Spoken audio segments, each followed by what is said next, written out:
So yeah, Alex and I walked all 21 of our schools, our elementary schools. It's 22 elementary gyms. One of our schools is a little bit bigger. It has a second gym.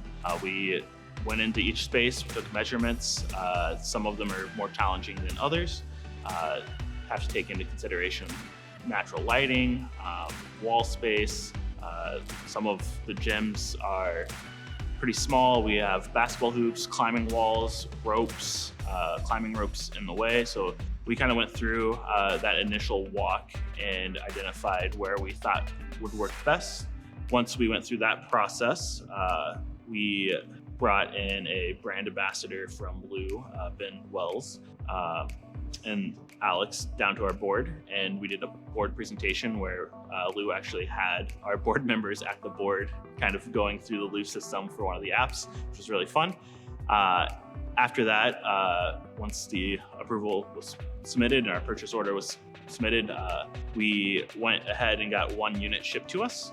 We installed that and started introducing it to our teachers.